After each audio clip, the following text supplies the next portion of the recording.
12 मार्च 1993 तक पूरा अंडरवर्ल्ड एक था, यानी दाऊद इब्राहिम थे उसमें, जो अपने आप को कंपनी का सीईओ कहते थे। किसी दूसरे गैंग या अंडरवर्ल्ड के किसी फ्रैक्शन को कभी कंपनी नहीं कहा गया, लेकिन ये खुद को या खुद के संगठन को कंपनी कहता था, और अपने छोटा राजन को वो इस कंपनी का मैनेजर कहता था। ब्लास्ट हुआ, बहुत से लोग मारे गए, और ये कहा गया कि ये बाबरी ढांचे के विध्वंस का हमने बदला लिया है। इस तरह की बातें उस समय आई। ऐसी जगह ये ब्लास्ट हुए जो हिंदू मेजॉरिटी की मार्केट्स थी।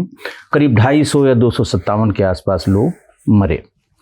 ये घटना ऐसी थी जिसने अंडरवर्ल्ड को भी धार्मिक आधार पर डिवाइड कर दिया। उसके फीलर्स थोड़ा थोड़ा करके आने लगे, जिसमें जहां पर एकदम पक्की मुहर लगी वो लगी गुलशन कुमार की हत्या से, जिसका मैंने बहुत डिटेल में इसमें जिक्र किया है। बताएं जरा। अबू सलेम ने तो मारा। अबू सलेम ने नदीम सैफी और 2.5 करोड़ का क्या मामला था? ऐसा है, नदीम उसमें यूपी का भी जिक्र आया। विक्रम सिंह आईजी थे, मेरठ के 2 सिपाही दिए गए थे, ये सब जिक्र है उसमें।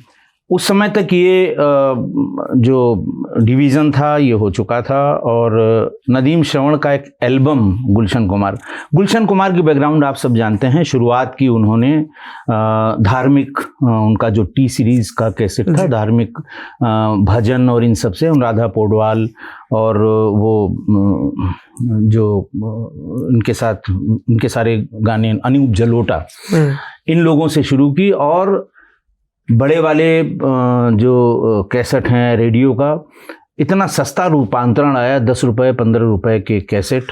उस जमाने में 4 पहिया किसी वाहन में कैसेट प्लेयर लगाना मस्ट होता था। लोग अपने अपने जो उनके पसंद के गाने हैं सुना करते थे, तो वो कैसेट किंग के नाम से भी जाने जाते थे। उन्होंने बहुत ढेर सारे नए कलाकारों को जो भजन और इन सब चीज़ों में थे उनको प्रमोट किया। पहली बार लोग आए, और ऐसे ही फिर बॉलीवुड में उनकी पहुंच हुई कि भाई ये सबसे अच्छा साधन है लोगों तक पहुंचने का, लोगों तक अपनी बात को, अपने कला को पहुंचाने का। तो नदीम श्रवण ने एक एल्बम के लिए गुलशन कुमार को अप्रोच किया। तो इनिशियली वो हिचक रहे थे। उनका ये कहना था कि इसमें आवाज ठीक नहीं है, ये हमारे सिर्फ नदीम सैफी ने किया। हाँ, ये नदीम श्रवण वाले फेम के नदीम ने किया अपने एल्बम के लिए। पहले तो वो दोनों लोग साथ साथ करते थे। हाय अजनबी नाम का एक एल्बम लॉन्च करने के लिए उनसे संपर्क किया। गुलशन कुमार ने जो ऑडिशन लिया, उनका नहीं, ये चलेगा नहीं जो जिस तरह से तुम। तो इसने फिर अबू सलेम या नीचे वहाँ अंडरवर्ल्ड के लोगों से फ़ोन कराया, तो खैर उन्होंने वो रिकॉर्ड कर दिया, वो एल्बम आ गया, लेकिन चला नहीं वो। फिर पूछा गया कि भाई क्यों नहीं, उनके साथ हम तो पहले ही कह रहे थे कि नहीं चलेगा।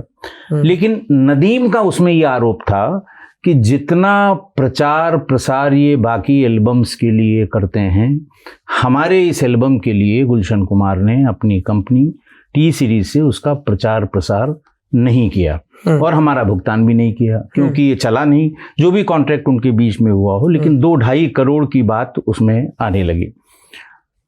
फिर उनको धमकियां मिलने लगी कि दे दो, मैं ये करूंगा, मैं वो करूंगा, जैसे जो उस समय प्रचलन, हाँ, अबू सलेम ने धमकी दी जो उस समय प्रचलन में था।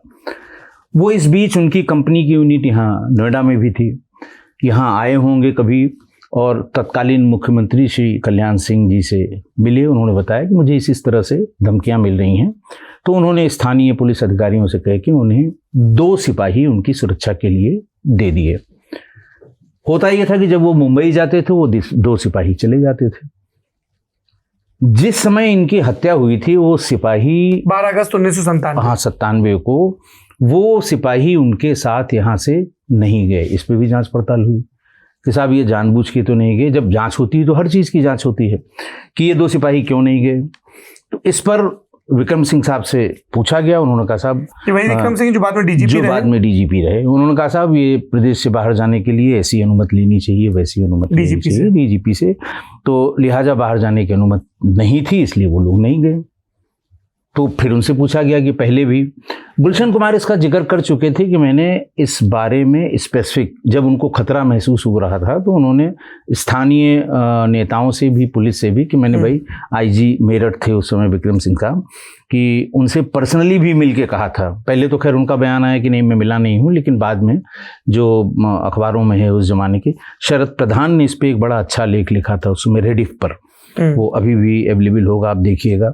उसमें दोनों लोगों के बयान और ये सब लिखे थे, और फाइनली उनका ये कहना था कि भाई इन्हें जब जान का इतना खतरा था तो ये 2 सिपाही वहाँ पर परमिशन दे के भेजे जाने चाहिए थे। ये लापरवाही है पुलिस पे, लेकिन विक्रम सिंह साहब ने कहा नहीं नहीं ये नियम है और हमने जो किया है वो ठीक किया है, इस तरह की बात आई।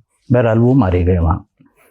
पुलिस ने अपनी जांच पड़ताल में 3-4 लोगों का जिक्र किया, पकड़े गए, लेकिन उसका मारा जाना, ये इन लोगों ने जो हिंदू एलिमेंट वहाँ से निकला था, जैसे छोटा राजन था, बबलू श्रीवास्तव था, सुभाष ठाकुर था, बंटी पांडे था जिसको पीपी पांडे भी कहते हैं, इन लोगों को ये बड़ा शॉकिंग था कि देखिए हम लोग तो गैंग पे वार कर रहे हैं, उसमें हिंदू मुस्लिम की बात नहीं, लेकिन इसको जानबूझ के मारा है गुलशन कुमार को, क्योंकि ये धार्मिक व्यक्ति था और वैष्णो देवी के चलाते थे, लंगर चलाते थे। अबू सलेम ने अपनी धमकी में भी कहा था, अपनी धमकी में, और उस धमकी का वो बार बार कई जगह उन्होंने लिखा पढ़ी में भी जिक्र किया था गुलशन कुमार ने।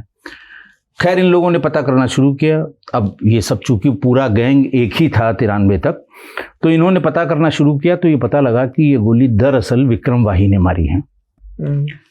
ये जो पुलिस अपना काम कर रही है इनको करने दीजिए, लेकिन अपना पता कर लिया। अच्छा, विक्रम वाही वो बबलू श्रीवास्तव का शिष्य था, लखनऊ का रहने वाला था। लखनऊ में हजरतगंज में जो कपूर होटल है उसके ठीक पीछे इसका वाही मेंशन है।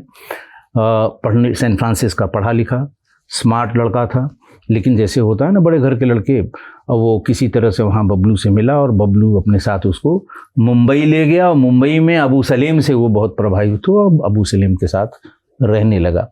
फिर ढूंढा गया इसे, ये दुबई में था। घटना करने के बाद वो भाग के अबू सलेम के पास चला गया।